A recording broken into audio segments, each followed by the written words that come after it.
ఏపీలో కూటమి ప్రభుత్వం ఏర్పాటుకు కీలక పాత్ర పోషించిన మంత్రి పవన్ కళ్యాణ్ను టీడీపీ సర్కార్ పప్పులో కరివేపాకులా చూస్తున్నట్టుగా ప్రస్తుత పరిస్థితులు అద్దం పడుతున్నాయి.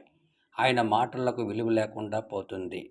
ఆయనేమైనా మీ ఆస్తులు అడిగారా? సీఎం పోస్ట్ అడిగారా? లేదే పేదల ఆకలి తీర్చేందుకు ప్రారంభిస్తున్న అన్నా క్యాంటీన్లలో కొన్నిటికి డొక్కా సీతమ్మ పేరు పెట్టమని విజ్ఞప్తి చేశారు. నిజానికి ఆమె పేరు పెట్టాలని పవన్ కళ్యాణ్కు ఆలోచన రావడం అభినందించాల్సిన విషయం.